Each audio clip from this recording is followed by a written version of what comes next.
बिस्मिल्लाहिर्रहमानिर्रहीम। अस्सलाम वालेकुम स्टूडेंट, कैसे हैं आप। आज एक नेक्स्ट वीडियो के साथ हमारे पास है chapter number 3 federal board class 9 और ये है आपका सेट्स और फंक्शंस के बारे में। और मेजरली हमारे पास जो पहली एक्सरसाइज में टॉपिक है दैट इज वेन डायग्राम, यानी shade using Venn diagram. So Venn diagram को करने से पहले आप कुछ रूल्स समझेंगे।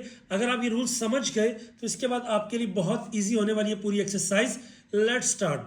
कॉन्सेप्ट में पहला पॉइंट क्या है, rectangular box is use to represent the diagram. अगर आपने डायग्राम बनानी है तो आप एक रेक्टेंगुलर बॉक्स यूज करेंगे, जैसे कि पहले सवाल में आपको रेक्टेंगल दिखाई गई है। उसके बाद दूसरा प्रोसेस है आपके पास यूनियन ऑफ सेट। यूनियन क्या होता है, बेसिकली अगर आप कॉमन एलिमेंट्स और अनकॉमन एलिमेंट्स सबको इकट्ठा कर देते हैं बट नॉट रिपीट, उनको रिपीट नहीं करते।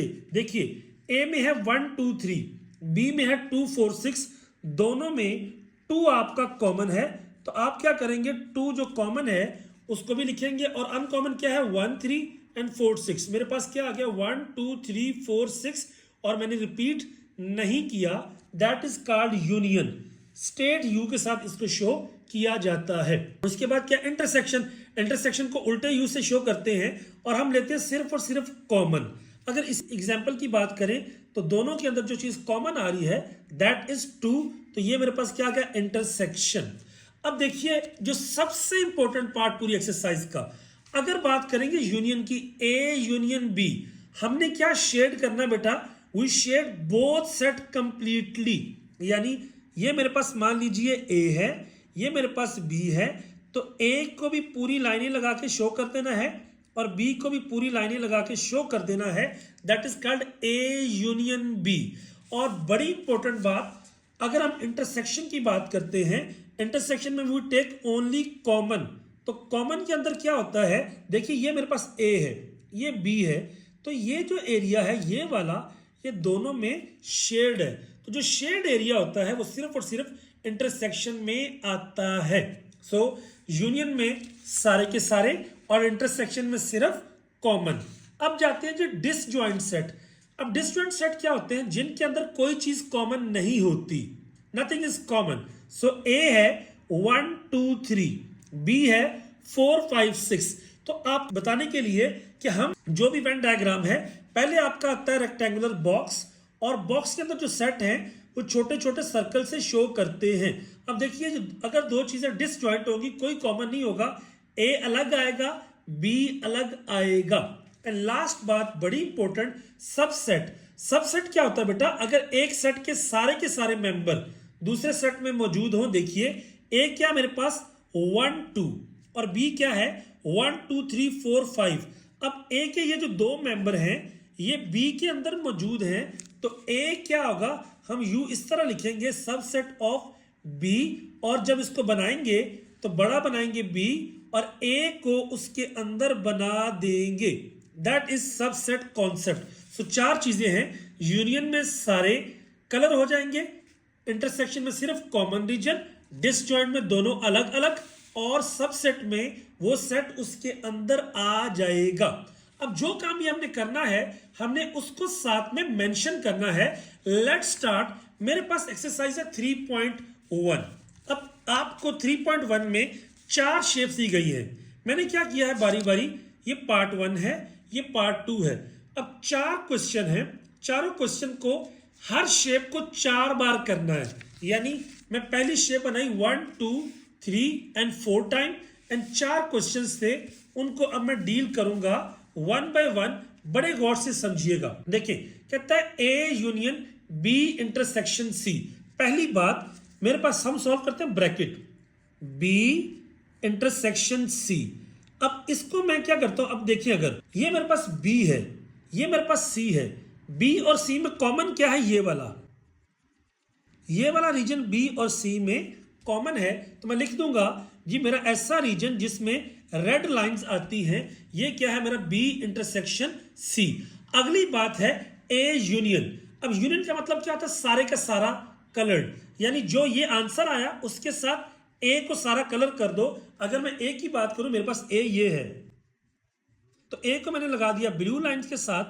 अब मेरा जो आंसर होगा वो क्या होगा, A union B intersection C.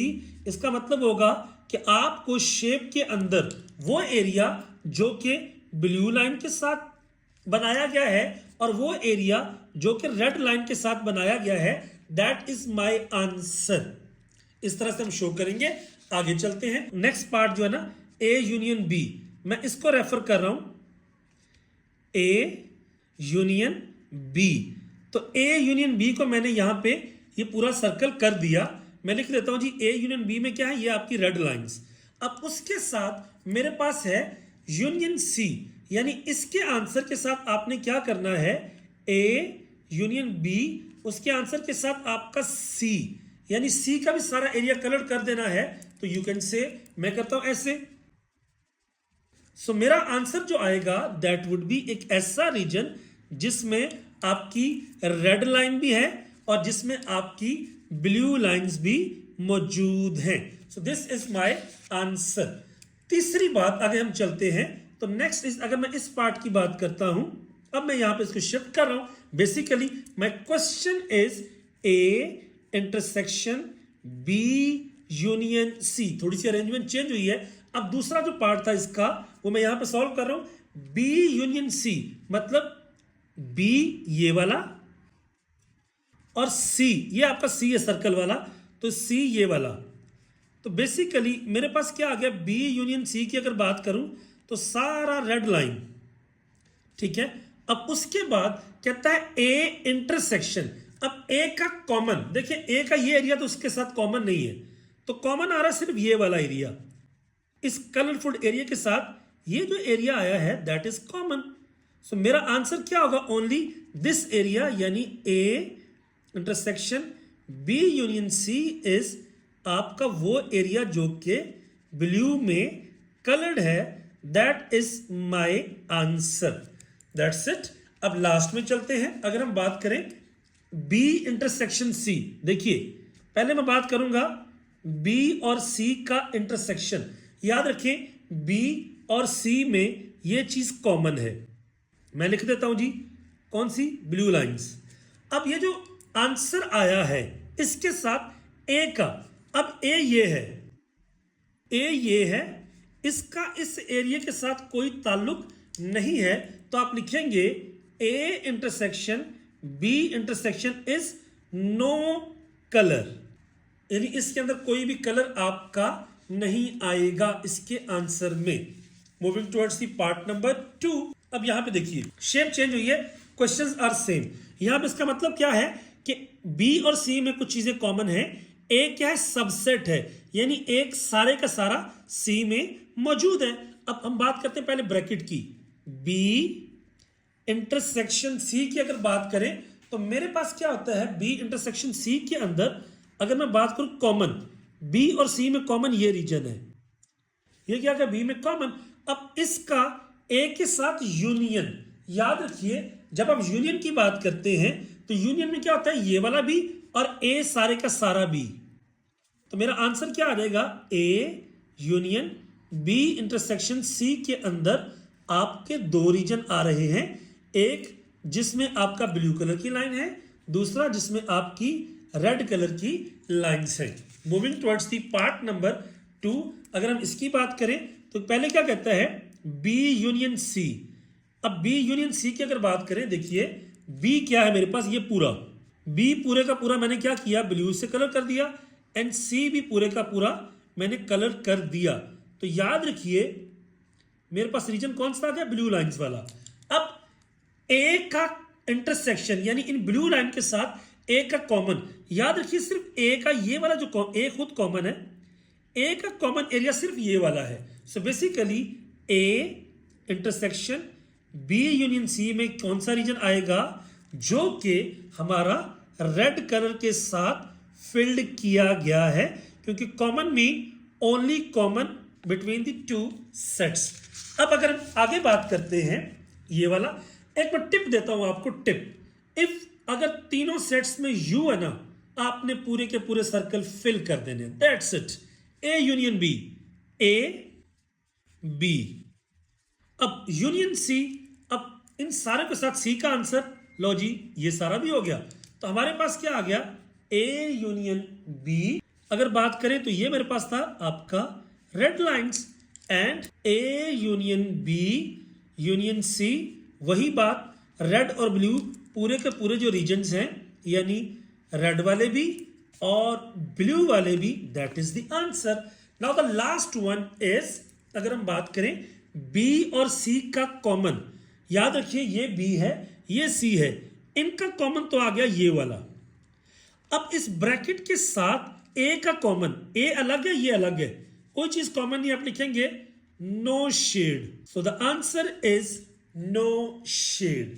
Move करते हैं नेक्स्ट पार्ट की तरफ, पार्ट नंबर 3।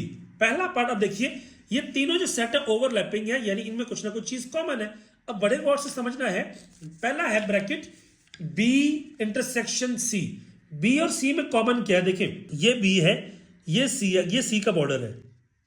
तो बी और सी की अगर मैं बात करूं तो मेरे पास जो कॉमन आ रहा है वो मैं कहता हूं, ये पूरा फील्ड कर देता हूं, ये कलर्ड एरिया कॉमन आ रहा है। अब ए का यूनियन, यूनियन मीन ए सारे का सारा, तो मैं क्या करता हूं सारे के सारे ए में लाइनें लगा देता हूं, क्योंकि यूनियन में क्या होता है सारा।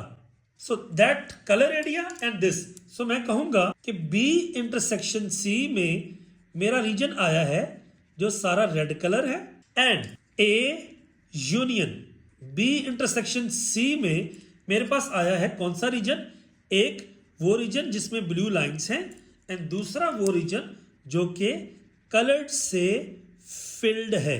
That's it. अब हम चलते हैं आगे, बी यूनियन सी। यूनियन आता जाए तो सारे का सारा कलर, सो बी, ये देखिए मैं पहले बी को कर रहा हूं, मैंने बी को पूरा कलर कर दिया, दैट्स इट। साथ में सी है तो सी को भी पूरा कलर कर दिया। अब कहते हैं ए का इंटरसेक्शन, अगर मैं ए के इंटरसेक्शन की बात करूं, देखें ये ए का खाली एरिया, ये कॉमन नहीं है, लेकिन इस एरिया के साथ ये वाला एरिया मैं इसको ऐसे कर देता हूं, और ये वाला जो एरिया ए का, ए की boundary, so basically you can say कि बी यूनियन सी मेरा कौन सा एरिया आया जिसमें ब्लू लाइंस थी।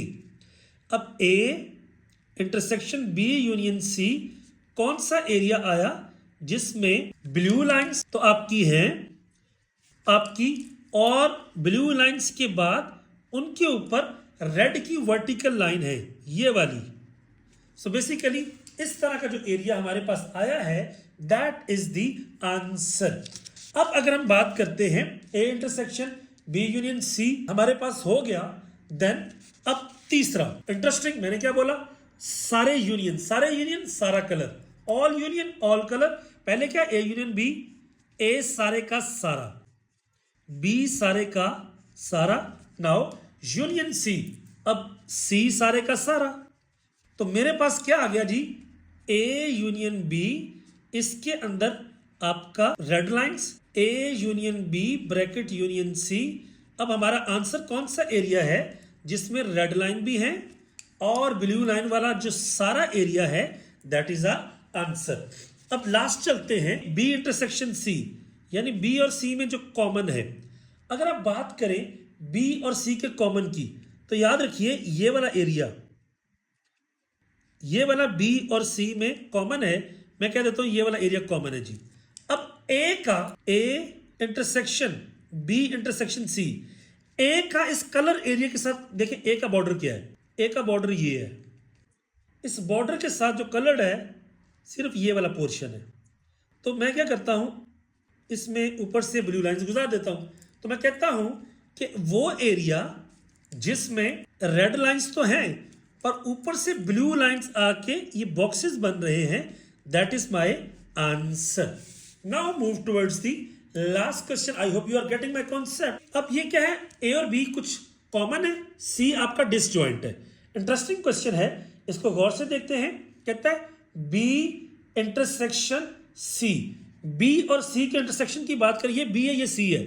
पहली बात, बी इंटरसेक्शन सी में क्या आएगा, नो शेड। क्यों? क्योंकि कोई चीज कॉमन नहीं है। अब A union B intersection C, इनमें कोई चीज कॉमन नहीं थी। ए सारे का सारा, क्योंकि ए यूनियन है, तो यूनियन में क्या था, सारे का सारा, तो ए सारे का सारा इस नो कलर के साथ, तो हमारा आंसर क्या होगा, A union B intersection C is वो वाला रीजन जिसमें रेड लाइंस है। वेरी गुड, आगे चलते हैं जी। बी यूनियन सी, यूनियन मतलब सारे का सारा। अब बी सारे का सारा अगर मैं बात करूं, B union C, this B and this C, मैं कहता हूं बी यूनियन सी, जो आपने काम किया साथ में मेंशन कर दें, ये आ गई रेड लाइंस। उसके बाद ए इंटरसेक्शन, ए का इसके साथ common, A intersection B union C. अब देखिए ए का इसके साथ तो ताल्लुक नहीं है, लेकिन ये जो रेड लाइन आई है इसके साथ ये वाला जो एरिया आया है ए का, ये वाला क्या है, कॉमन है। तो मेरे आंसर में सिर्फ यही एरिया आएगा जिसमें आपकी रेड लाइन है और ऊपर से ब्लू लाइंस आ रही हैं। So this would be my answer area. Now move towards the third point, A, अच्छा बी और सी, ये बी है ये सी है, तो कोई चीज कॉमन नहीं है, नो शेड। अगर मैं ए उसके साथ लगा देता हूं तो मेरे पास क्या आएगा, ए का इसके साथ कोई चीज कॉमन नहीं आएगी, यानी A intersection B intersection C, तो ये भी क्या आएगा, नो शेड, क्योंकि इनके साथ भी कोई चीज कॉमन नहीं थी। अब इनके आंसर के साथ ए का जो कॉमन है, ए का बी के साथ कॉमन हो सकता है, लेकिन इन दोनों के आंसर के साथ कुछ नहीं है, so it will be no shade. अब अगर मैं बात करता हूं नेक्स्ट क्वेश्चन की, तो यहां पे है A union B union C. अब बी और सी की बात करें, देखिए ये बी और सी है, ये पूरा बी ये पूरा सी, क्योंकि मैंने आपको क्या बोला, यूनियन में सारे का सारा रीजन आ जाता है, साथ में ए है, तो ए का मैं ऐसे कर देता हूं, तो मेरे पास जो आंसर आएगा, क्योंकि यूनियन में सारा आता है, A union B union C, तो दो रीजन ये लाइन वाले और ये लाइन वाले, that's my answer. This is the question number 1। Move towards the question number 2। दूसरे क्वेश्चन की अगर बात करते हैं, देखिए सेट्स गिवन है, x a b c d y is a c e। देखिए x और y में a कॉमन है, c कॉमन है, e कॉमन है। इसका मतलब क्या हुआ कि y is subset of x, क्योंकि y सारे का सारा x में मौजूद है। मैं लिख देता हूं a c e। अब अगर मैं बात करता हूं x की, तो कौन से बचे, b और d, यहां पे आ गया g h i j। अब वही बात मैं सब में लिख देता हूं जी, जी एच आई जे, चार पार्ट्स हैं, G H I J and G H I J. बाहर आ गया B D and B D. अंदर आ गया A C E and A C E. Important question है। अब हम उसके सारे सिनेरियोज को बारी बारी करेंगे। याद रखिए, जब मेरे पास ये सिनेरियो आ गया, पहली बात x यूनियन y, यूनियन का मतलब क्या, सारे के सारे, तो x और y ये सारे का सारा आ जाएगा जी, ये वाला। मैं कहता हूं जी इसका आंसर आ गया coloured. Union z, x union y के आंसर के साथ यूनियन z, मैंने बोला था जब भी यूनियन आ जाए तो सारे का सारा रीजन आपका आ जाता है, इट्स मीन ये भी कलर्ड हो गया। तो मेरा आंसर क्या होगा, मेरे आंसर में दो रीजन शामिल हैं, एक आपका रेड कलर लाइंस और एक आपका blue colour lines. Moving towards the question number 2। अब यहां पे कहता है, पहले आपका क्या है, y यूनियन z। देखिए यूनियन मतलब सारे के सारे, y सारे का सारा, z सारे का सारा। तो पहली बात y यूनियन z मेरे पास आ गया, रेड लाइन वाला एरिया। उसके बाद next is x union y union z, यानी x भी सारे का सारा और ये जो आंसर आया ये भी सारे का सारा। तो x सारे का सारा मैं लिख देता हूं, ऐसे लाइन लगा देता हूं, यानी ब्लू लाइन वाला सारा एरिया। तो that would be my answer. अगर मैं मूव करता हूं थर्ड पार्ट पे, x और y में कॉमन, देखिए ये x है ये y है, अगर मैं इनकी बात करूं तो ये मेरे पास आ गया कॉमन, क्योंकि x के सारे member A C E Y में मौजूद हैं, x के सारे मेंबर y में मौजूद हैं। तो मेरे पास आ जाएगा x इंटरसेक्शन y के लिए कौन सा रीजन जिसमें रेड लाइंस हैं। अब ये जो रेड लाइंस आई है इनका Z के साथ क्या कॉमन है? सिंपल सी बात है, इनका रेड के साथ कुछ भी कॉमन नहीं है, क्योंकि ये था ACE, ये GHIJ है, तो आप लिखेंगे नो शेड, नो शेड। अब नेक्स्ट है मेरे पास Y इंटरसेक्शन Z। देखिए Y का Z के साथ कोई नहीं है, तो Y इंटरसेक्शन Z आपका आएगा नो शेड। अब नो शेड का X के साथ कॉमन भी क्या होगा? नो शेड कुछ भी नहीं X के साथ, तो डेफिनेटली ये भी आ जाएगा no shade. That is the answer. Now move towards the part number 5, X union Y। देखिए X और Y के अगर यूनियन की बात करूं तो इसमें क्या होगा? सारे का सारा आपका X, सारे का सारा Y। इसके साथ इंटरसेक्शन ऑफ Z की बात करें तो डेफिनेटली इन दोनों का कोई चीज कॉमन नहीं है, तो ये आ जाएगा X यूनियन Y। कौन सा एरिया जिसमें रेड है, और X union Y intersection Z, कोई भी चीज कॉमन नहीं है, आप लिखेंगे नो शेड। इसमें कोई भी शेडिंग आपकी नहीं आएगी। That's all about the question number 2. Moving towards question number 3. तीसरे में कहता है जस्ट ऑन रिक्वेस्ट, अगर आपने अभी तक चैनल सब्सक्राइब नहीं किया, अगर आप यहां तक पहुंच चुके हैं, please subscribe my channel and find more videos in the upcoming lecture in a short interval of time. Next is associative law. First of all associative law क्या होता है? जब आपका तीन चीजों का रिलेशन होता है, A union B union C, A union B union C, but यहां पे ब्रैकेट ए और बी के बीच में है, यहां पे ब्रैकेट बी और सी के बीच में है। अब हम करेंगे, ये हमारे पास है यूनियन के लिहाज से। कहता है क्वेश्चन नंबर जो 1 है आपकी बुक में, जो अभी हमने किया, उसी की शेप को यूज करते हुए associative law of union and associative law of intersection को प्रूव करें। सो मैं क्या करूंगा, बेसिकली प्रूव का मतलब है पहले आपकी लेफ्ट हैंड साइड, फिर आपकी राइट हैंड साइड। अगर आप देखें ए यूनियन बी, पहली बात ए सारे का सारा, फिर बी सारे का सारा, that would be A union B. कौन सा आंसर आया मेरे पास? सारी रेड लाइंस। उसके बाद ए यूनियन बी, ये जो रेड लाइंस आई हैं इनका सी के साथ, तो डेफिनेट सी बात है, अगर सी के देखें, पहली बात तो सी ज्यादा आ चुका है, साथ में आ गया सी का ये वाला पोर्शन, तो मैं लिखूंगा मेरे आंसर में दो तरह की लाइंस हैं, ब्लू वाली भी और रेड वाली भी। बाय द वे मैंने पहले बताया अगर यूनियन होगा सारे के सारे क्या आ जाएंगे? कॉमन। अब इसकी अगर मैं राइट हैंड साइड की बात करूं, मैंने वो शेप नहीं बनाई थी, I will sketch free hand. ये देखिए, ये मेरे पास आ गया सर्कल, एक आपका है ए, ये ओवरलैप करता है आपका बी के साथ, और ये ओवरलैप करता है आपका सी के साथ। देखिए अब यहां पे क्या, बी यूनियन सी। अगर मैं बी यूनियन सी की बात करूं तो बी सारे का सारा एंड सी सारे का सारा, तो डेफिनेटली मेरा आंसर में कौन सा रीजन आ गया? जिसमें ब्लू लाइंस हैं। और अगर आपका ए भी शामिल कर लिया जाए, A union B union C, A में कहता हूं ये वाली लाइंस है, तो अगर आप देखें तो मेरे पास ये वाली लाइंस और साथ में ब्लू वाली लाइंस। अब इसका कलर्ड एरिया और इसका कलर्ड एरिया एग्जैक्टली सेम है, so prove A union B union C is equal to A union B union C. That's it. अब मूव करते हैं पार्ट इसके एक और की तरफ। क्या अभी इसी को देखते हैं, ए यूनियन बी, मेरे पास ये प्रॉपर्टी है, मैं लेता हूं left hand side. A union B का मतलब क्या? ए और बी सारे के सारे।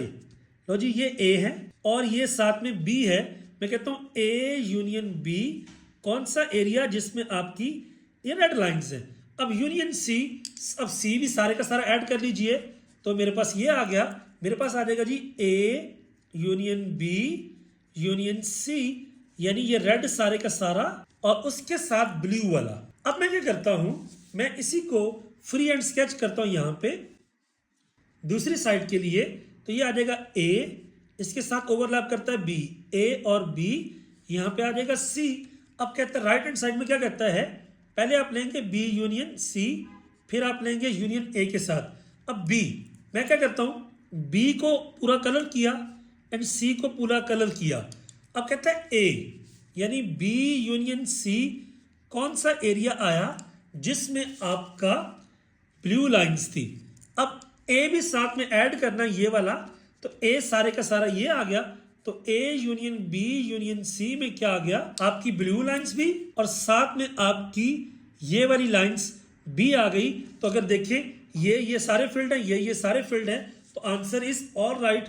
ये भी प्रूव हो गया कि ए यूनियन बी इस शेप के लिए B is equal to A union B union C. That's it.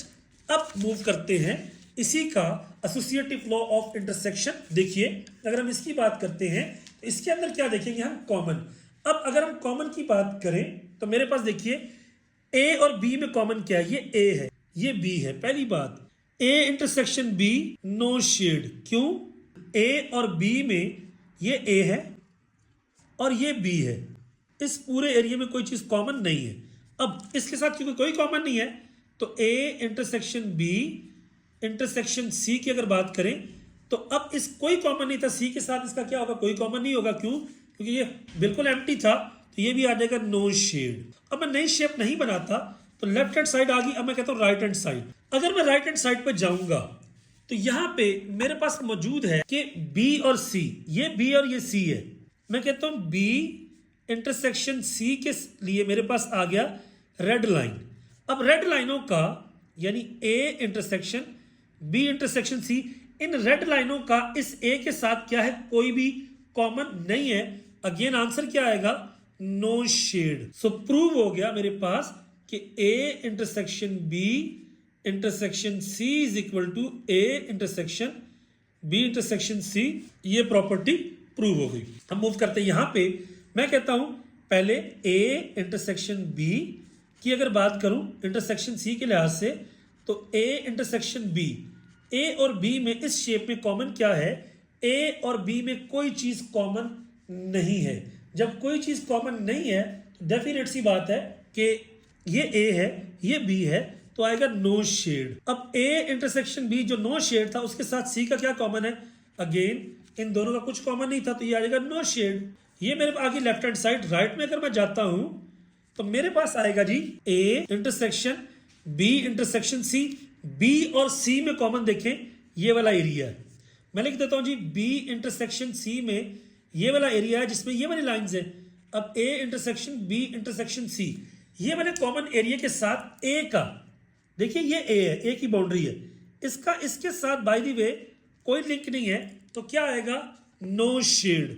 सो इस साइड का आंसर भी आया नो शेड, इसका भी आया नो शेड। सो प्रूव हो गया कि मेरे पास A intersection B intersection C is equal to A intersection B intersection C. ये चीज प्रूव हो गई। Now move towards the question number 4। अगर हम 4 की बात करते हैं, क्या था, डिस्ट्रीब्यूटिव प्रॉपर्टी। अब क्वेश्चन नंबर 1 वही है, शेप्स 4 वही हैं, मैं कुछ 2 शेप्स कर रहा हूं क्योंकि ऑलरेडी हम इसके ऊपर बहुत काम कर चुके हैं। अब distributive property union over intersection, और दूसरी है distributive property of intersection over union. देखिए अगर यहां पे यूनियन होगा तो आगे वाली, पहले ये यूनियन इसके साथ आएगा, फिर इसके साथ, दरमियान में आ जाएगा इंटरसेक्शन। ये इसको याद करने का तरीका है। अब मैंने क्या किया, एक लेफ्ट हैंड साइड है, एक मेरी राइट हैंड साइड है, मैं एक ही क्वेश्चन को इसी पैरामीटर पे चेक करता हूं। सो लेफ्ट हैंड साइड देखिए बी इंटरसेक्शन सी, गौर कीजिए बी इंटरसेक्शन सी के अंदर क्या है, बी और सी में कॉमन, ये बी है ये सी है, ये वाला एरिया आ गया जी कॉमन। मैं कहता हूं जी मेरा आंसर है इसका ये। अब आ जाते हैं union A union B intersection C, मतलब जो भी इसका आंसर था उसके साथ ए सारे का सारा, तो डेफिनेट सी बात इसका आंसर तो ये था। अब ए सारे के सारे को अगर मैं कलर करूं तो मेरे पास आ जाएगा जी ये वाला area like this. So I will get, कौन सा आंसर है जी, ऐसा एरिया जिसमें ब्लू लाइंस भी शामिल हैं और रेड लाइन शामिल है। तो ये वाला जो 2 एरियाज आए हैं ये दोनों मेरा इसका आंसर है। अब आते हैं जी नेक्स्ट मेरे पास राइट हैंड साइड पे। यहां पे देखिए पहले है ए यूनियन बी। देखें ए सारे का सारा, बी सारे का सारा। मैंने क्या किया, मैंने शो कर दिया जी ये मेरा आंसर ये है। उसके बाद ए यूनियन सी। अब देखिए मैं कहता हूं जी ए यूनियन बी, ए और सी। अब मैं कहता हूं जी यहां पे ए और सी के अंदर ये सारी ब्लू लाइंस और सी में भी सारी ब्लू लाइंस। सो मेरे पास ए यूनियन सी क्या आ गया, वो एरिया जिसमें ब्लू लाइंस ऐसे आपकी वर्टिकल आ रही है। अब हमने ब्लू लाइंस और रेड लाइन वाला जो एरिया है ए यूनियन बी, ये वाला जो आंसर आया था इंटरसेक्शन ए यूनियन सी, इन दोनों एरियाज में देखिए कॉमन कौन सा एरिया आ रहा है जहां पे आपका रेड और ब्लू कॉमन है। देखिए ये वाला एरिया अगर मैं इसको बनाऊं तो थोड़ा मैं डार्क कर रहा हूं, जिसमें डबल टच है ब्लू और रेड, और यहां पर भी इस एरिया में ब्लू और रेड डबल टच है। सो डेफिनेटली मेरे वाला ये वाला जो एरिया है इसमें अगर मैं स्टार बना दूं ब्लू और डबल टच को, ब्लू और डबल टच, तो ये मेरा एरिया जो है ये कौन सा है जी, जिसमें आपका पहले आपकी ब्लू लाइंस हैं और ये आपकी लाइंस है और ऊपर मैंने स्टार बना दिए हैं। सो बेसिकली हमारा कंसर्न है क्या ये दोनों शेप्स का एरिया ये और ये और ये और ये दोनों क्या एग्जैक्टली इक्वल आए हैं। सो डिस्ट्रीब्यूटिव प्रॉपर्टी भी होगी आपकी प्रूव। अब यही बात हम करेंगे यूनियन के अकॉर्डिंगली कि अब यानी distributive property of intersection over union. अगर मैं इसकी बात करूं तो मेरे पास पहले है लेफ्ट हैंड साइड, देखिए पहले क्या है B union C, B union C मैंने क्या करूंगा बी और सी सारा, देखिए ये मेरे पास पूरा बी है, बी पूरा एंड सी पूरा, लो जी ये बी और सी पूरा आ गया। अब A intersection B union C, अब ए ये छोटा सा है, ए का कॉमन क्या है, डेफिनेटली ए खुद कॉमन है, ए खुद कॉमन है, तो मेरे पास आंसर में क्या आ जाएगा ये वाला एरिया जिसमें सारे का सारा रेड कलर है। अब अगर उस दूसरी तरफ भी वही एरिया आ गया इसका मतलब हमारा सवाल ठीक होगा। अब मैं चलता हूं जी ए इंटरसेक्शन बी, ए और बी में कॉमन क्या है जी, ए ये है बी ये है, तो मेरे पास क्या आ गया नो शेड। उसके बाद ए और सी में कॉमन है मेरे पास ए और ये है आपका सी, तो ए सारे का सारा, क्योंकि सी फुल है ए सबसेट, ए सारे का सारा, ठीक है। अब उसके बाद कहता है ये आ गया जी ए इंटरसेक्शन बी इज वो वाला एरिया जिसमें आपका रेड लाइंस है। अब इनका यूनियन यानी इन दोनों का जो भी आंसर आया है नो शेड और ये यूनियन मीन सारे का सारा, तो सारे का सारा कलर तो ये आया था, तो इसको मैं कर देता हूं कलर। मेरे पास क्या आ गया A intersection B union A intersection C and that is the area जिसमें सारे का सारा ब्लू कलर है। और अगर आप फोकस करें ब्लू कलर और red colour both are same, it's mean ये भी प्रूव हो गया, hence prove A intersection B union C is equal to A intersection B union A intersection C. Question number 4 till question number 4 we have done. अब हम करेंगे इसके बाद next question. अब P है हमारे पास 0 1 2 3, Q है 2 3 4 5। अगर गौर करें तो P और Q में 2 और 3 कॉमन है, एंड R की अगर बात करें यहाँ पे 5 6 5 6, इन दोनों में 5 और 6 कॉमन है। अगर इन दोनों की बात करें P और Q की तो कोई चीज़ कॉमन नहीं है, मतलब P बिल्कुल और Q से बिल्कुल अलग है। सो आई कैन से अगर मैं शेप बनाऊँ इस तरह से शेप बनेगी, ये P ये Q और ये R, इसी तरह P Q और R। P और Q के दरम्यान में ये दो चीज़ें हमारे पास कौन कौन सी थी 2 और 3, तो यहाँ पे आ जाएगा 2, यहाँ पे आ जाएगा 3। P के कौन कौन से मेंबर बचेंगे 0 और 1। अब जब Q की बात करूँगा 2 3, तो यहाँ पे आ गया 5 और 6, 5 और 6 यहाँ पे कॉमन है, तो इसका बचेगा 4 जो अकेला रह जाएगा, एंड 7 8 9। सो इस तरह से मेरे पास शेप बनेगी। मैं सबके अंदर लिख लेता हूँ 0 1 2 3 4 5 6 7 8 9।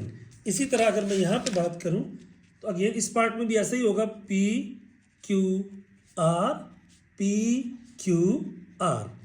So 0 1 2 3 common and 4, then 5 6 common, 7 8 9। Same is the case 0 1 2 3 5 और 6 कॉमन, यहाँ पे मेरे पास आ जाएगा 4 और यहाँ पे आ जाएगा 7 8 9। अब हम बात करते हैं पहले क्वेश्चन की, एग्जैक्टली वही बात जो हम पहले कर चुके हैं, P यूनियन Q यानी P और Q के सारे। देखिए ये P है ये आपका Q है, सो P सारा एंड Q भी अपनी बाउंड्री तक सारा। So I can say P union Q का जो एरिया मेरे पास आया कौन सा है, रेड लाइन वाला। अब आते हैं इसका जो आंसर आया है P union Q union R। अगर आपको याद हो मैंने टिप दी थी, अगर यूनियन हो तो सारे का सारा आर भी आ जाएगा, सो मेरे पास ये वाला एरिया एक्सटेंड हो जाएगा। अब अगर मैं देखूं तो इसके अंदर पूरे के पूरे 3 सर्कल फिल हो गए हैं। सो मेरे आंसर में क्या एरिया आएगा, ऐसा एरिया जो ब्लू लाइन से है और ऐसा एरिया जो कि रेड लाइन से है। ये तीनों आ गए। अब मैं चलता हूं इसकी राइट हैंड साइड पे। अब मेरे पास ब्रैकेट क्या है, Q union R, Q union R. ये क्यू है, ये आर है, क्यू यहां से शुरू होता है, क्यू पूरा फिल क्योंकि यूनियन है, आर पूरा फिल क्योंकि यूनियन है। आई विल से जो काम करना है मैं कहूँगा ब्लू लाइन से शो कर दिया कि ये आपका क्यू यूनियन आर है। अब साथ में आ गया P, P union Q union R, यानी जो ब्रैकेट का आंसर आया ब्लू वाला, इसके साथ पी का यूनियन यानी सारे का सारा पी, सारे का सारा पी ये हो जाएगा। तो मेरे पास फाइनल आंसर आया कौन सा एरिया, जो कि रेड लाइन से और ब्लू लाइन से मिलके बना हुआ है। अगर आप फोकस करें दोनों एरियाज क्या है आपके सेम, सो हम लिखेंगे सो प्रूव्ड, ये बात साबित हो गई कि P union Q union R is equal to P union Q union R के। That's it. अब अगर हम बात करते हैं अगले टॉपिक की, यहां पे देखिए अब मेरे पास क्या है, P इंटरसेक्शन Q। देखिए P और Q के हम स्टार में बात की थी, P और Q में 2 और 3 कॉमन है। तो बेसिकली ये वाला जो एरिया है 2, 3 वाला, मैं इसको अगर ब्लू लाइन से भी लगा दूं तो ये मेरे पास क्या आ गया, कॉमन, यानी कि 2, 3। अब उसके बाद इस आंसर का आर के साथ कोई, ये आंसर है, ये आर है, इनका आपस में कोई भी कॉमन नहीं आ रहा, 2, 3 और ये 5, 6, 7, 8, 9। तो हम लिखेंगे P intersection Q intersection R, ये आ जाएगा नो शेड, कोई भी शेड नहीं आएगा, ये आ गया इसका आंसर। अब अगर मैं बात करता हूँ यहाँ पे, तो यहाँ पे ब्रैकेट क्या है, Q इंटरसेक्शन R। देखिए Q और R में ये 5 और 6, ये वाला क्या है, कॉमन है, तो मैंने ये लिख दिया ये कॉमन है। अब इस आंसर का किसके साथ, P के साथ, यानी P intersection Q intersection R के साथ कॉमन, इसके साथ कोई कॉमन नहीं है, तो क्या आएगा, नो शेड। हाउएवर अगर यूनियन होता तो सारे का सारा शेड हो जाता। अब मूव करते हैं इसके नेक्स्ट पार्ट की तरफ। नेक्स्ट पार्ट में भी देखिए, अब ये एक सिमिलर तरह का पार्ट है जिसके अंदर हमारे पास क्या है, P, Q और R। अगर आप फोकस करें P और R के ऊपर, देखिएगा Q और R में T और U कॉमन है, और P और Q में आपका क्या कॉमन है, M, N, O, P, Q, R, S, T, यानी इनमें कोई कॉमन नहीं है। इसका मतलब क्या हुआ कि P के मेंबर आ गए M, N, O, P, Q। Q और R में कॉमन क्या है, T और U, मैं लिखूंगा T और U। तो बचे क्या, इसके बच गया R, S और इसका बच गया V, W। तो अब सबका लिख लीजिए, ये आपका P था तो इसके मेंबर क्या है, M, N, O, P, Q। ये आपका T और U आ गया कॉमन, तो यहाँ पे आ गया Q, R, S, यहाँ पे आ गया R, V, W। तो ये आपका Q इसका नाम था और R इसका नाम है, तो R, S, T, U, V, W ये आ गया मेरे पास। अब हम देखते हैं जी इनके सॉल्व करने के मेथड के ऊपर। तो देखिएगा मेरे पास अगर मैं इसकी बात करूं तो सबसे पहले अगर P यूनियन Q, हमें पता है कि अगर यूनियन हो तो सारे का सारा सेट हो जाता है कलर्ड P। ये P है और ये Q है, तो ये सारे का सारा एरिया क्या आ गया, कॉमन। मैं कहता हूँ ये जी आपका आ गया ब्लू लाइन। अब P यूनियन Q जो आंसर आया है, यूनियन R की अगर बात करें तो R के साथ ये वाला एरिया था, ये वाला बन गया, तो मेरे आंसर में 2 एरियाज आ गए, एक जिसमें रेड लाइन है और एक जिसमें ब्लू लाइंस है। अब आते हैं दूसरी तरफ यहाँ पे। अच्छा, पैटर्न ये है कि मैंने लेफ्ट हैंड साइड और राइट हैंड साइड इधर करनी है, तो एग्जैक्टली मैं क्या काम करूंगा, इसका नाम है P, Q, R, इन दोनों में कॉमन क्या था, T और U। ये आ गया Q, R, S और ये आ गया आपका V, W, यानी Q इसका नाम था, और ये आ गया M, N, O, P, Q। अब देखिए राइट हैंड साइड में मेरे पास क्या है, P union Q union R। तो पहले मैं ब्रैकेट लेता हूं, Q यूनियन R। अगर Q और R की बात करूं, Q पूरा R पूरा, ये आ गया। अब साथ में कहता है P union Q union R। तो इसका तो आंसर जो आया हमारे पास ऊपर वो आया ब्लू लाइंस। अब चूंकि यूनियन लेना, यूनियन का मतलब क्या होता है, सारा एरिया, तो मैं क्या करता हूँ, इसके साथ रेड लाइन में ये सारा एरिया बना देता हूँ। तो मेरे आंसर में 2 एरियाज आ गए, एक ये रेड वाला और एक ये ब्लू वाला। अगर फोकस करें ये तीनों सर्कल भी फिल है, ये तीनों सर्कल भी फिल है, तो हमारा प्रूव हो गया। So prove P union Q union R is equal to P union Q union R। ये चीज़ हमारे पास प्रूव हो गई। अब हम क्या करेंगे, मान लीजिए ये मेरे पास P है, Q है, R है, तो इसके मेंबर थे आपका M N O P Q, इन दोनों में कॉमन था T और U, ये था आपका R S V W। अब मैं आता हूँ इसके क्वेश्चन के लेफ्ट हैंड साइड पे। अगर हम बात करें P और Q, ये P है, ये Q है। पहली बात है P intersection Q intersection R की अगर मैं बात करूं तो P और Q में क्या आ रहा है, कोई चीज कॉमन नहीं है, मैं लिखूंगा नो शेड, कोई भी शेड कॉमन नहीं है। अब अगर मैं बात करता हूं इसी के आंसर के साथ, यानी P intersection Q intersection R, अब ये खाली था, इसके साथ R का क्या होगा, कोई भी रिजेम्बलेंस नहीं आएगी। डेफिनेटली जब कोई चीज कॉमन नहीं है तो आएगा नो शेड। तो जी ये आंसर तो हो गया पूरा। अब हम आ जाते हैं राइट हैंड साइड पे कि P intersection Q intersection R। अगर मैं Q और इंटरसेक्शन R की बात करूं तो Q और R में ये TU कॉमन है, मैं लिख दूंगा ये वाला एरिया जिसमें ब्लू लाइंस है। अब ये कॉमन एरिया का P के साथ ये सारा अलग है, ये TU है, MNOPQ में कोई भी चीज कॉमन नहीं है, तो ये मेरे पास आ जाएगा ऐसा एरिया, आप लिखेंगे नो शेड। नो शेड तो प्रूव हो गया आपका P intersection Q intersection R is equal to P intersection Q intersection R। So it is proved. सो अभी तक मैंने जो भी आपको बात की है, सिंपल दो बातें हैं।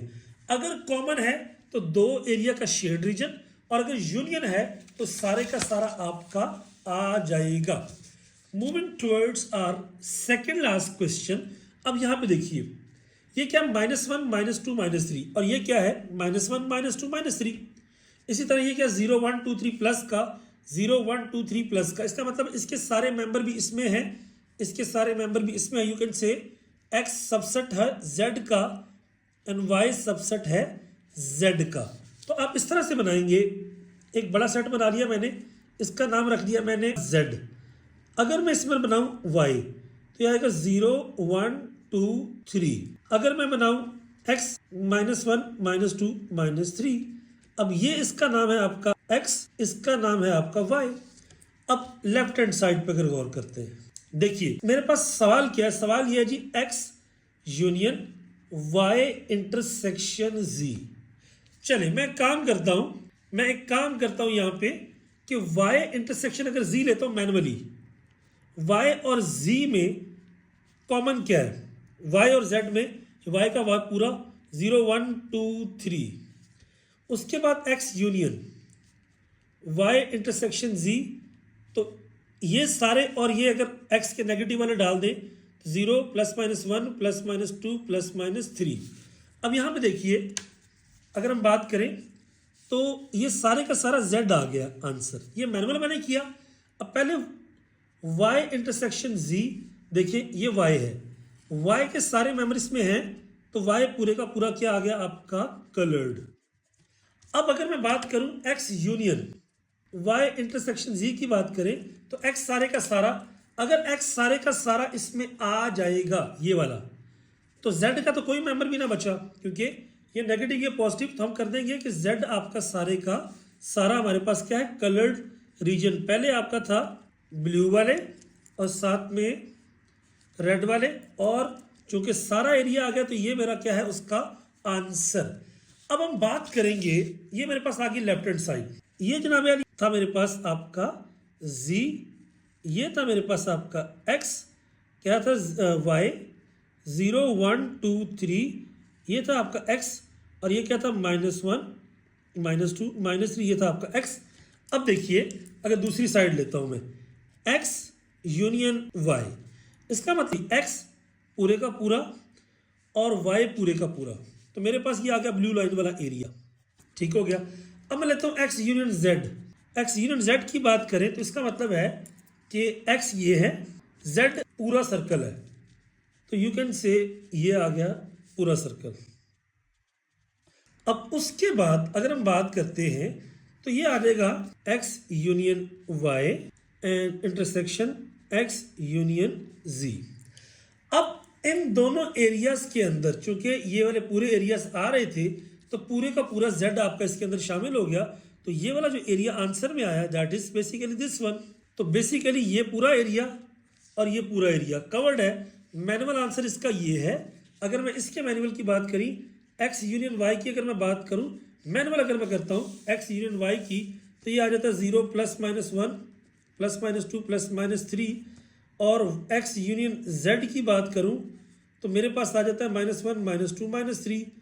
अब अगर इसमें से हम कॉमन वाले एरिया की अगर बात करते हैं तो कॉमन वाले के लिहाज से मेरे पास ये सारे मेंबर्स और ये सारे मेंबर उसके हमारे कॉमन में आ जाते हैं। So that's all about this one, जिसमें हमारे पास पूरे का पूरा रीजन आ गया। Now move towards the last question. और लास्ट क्वेश्चन में क्या कहता है, इसमें आपको वेन डायग्राम नहीं बनानी। एक्स की वैल्यू देखिए, फर्स्ट 3 वोवल, यानी आई कैन से एक्स की वैल्यू क्या है मेरे पास, वोवल क्या होते हैं, ए ई आई ओ यू। तो पहले 3 वोवल ए ई और आई। फिर कहता है set of letters word energy. अब एनर्जी के सारे अल्फाबेट लिख लें, ई एन डबल नहीं लिखते, आर जी और वाई। एंड जेड क्या है, set of letters of algebra, A L G E B R. अब इसके बाद हम मजीद कोई कॉमन नहीं लिख सकते। अब सवाल क्या है, एक्स इंटरसेक्शन वाई यूनियन जी, ये मेरे पास लेफ्ट हैंड साइड है। पहले आपको पता ब्रैकेट को सॉल्व करते हैं, तो वाई यूनियन जी, वाई क्या मेरे पास E N R G Y, union G क्या मेरे पास A L G E B R. अगर आप गौर करें, यूनियन का मतलब क्या होता है, सारे, कॉमन भी अनकॉमन भी। तो मेरे पास आ गया A E N R G Y. अब एल जी इधर आ चुका है, ई इधर आ चुका है, बी नहीं आया, और आर ऑलरेडी आ चुका है। तो ये मेरे पास आ गया वाई यूनियन जी। अब मुझे क्या लेना, एक्स का intersection, x intersection Y union G. तो एक्स मेरे पास क्या है, ए ई आई, इंटरसेक्शन ये क्या है, A E N R G Y L B. Intersection होता है कॉमन। अगर मैं इसके अंदर कॉमन की बात करूं तो पूरे सवाल में मेरे पास कॉमन क्या चीज है, तो देखिए ये ए है और ये ई है, आई नहीं है, तो आंसर आ गया ए और ई। ये मेरे पास आ गई लेफ्ट हैंड साइड। अभी मैं जाता हूं राइट हैंड साइड पे, तो राइट हैंड साइड में कहता है एक्स इंटरसेक्शन वाई। पहली बात, एक्स क्या मेरे पास ए ई आई, एंड वाई मेरे पास क्या है, E N R G Y. तो गौर करिए यहां पर सिर्फ कॉमन आ रहा है ई। इसी तरह एक्स इंटरसेक्शन आपका आ गया जी, एक्स क्या है ए ई आई, इंटरसेक्शन जी क्या है आपका A L G B R. तो यहां पे अगर आप देखें कॉमन क्या आ रहा है, ए ई आई, और ये हमारे पास क्या आ रहा है, ए कॉमन। अब मुझे क्या लेना है इनका, अगर साल की बात करें यूनियन, तो ये आ जाएगा x intersection Y union x intersection G. तो ये आया था ई का यूनियन, ये आया ए। इन दोनों को इकट्ठा करूं तो मेरे पास क्या आ गया, ए और ई। तो ये चीज और ये चीज होगी बराबर, आप लिखेंगे लेफ्ट हैंड साइड बराबर है राइट हैंड साइड के। सो प्रूव्ड, ये बात प्रूव हो गई कि X intersection Y union G is equal to X intersection Y union x intersection G. And that's all about the 3.1. I hope you understand the whole concept, and stay tuned for more videos. And if you feel difficulty in any of the exercise, just let me know in the comment box. I will update very soon. Stay tuned. See you inshallah very soon. Allah Hafiz. Ramadan Kareem. Assalamu alaikum.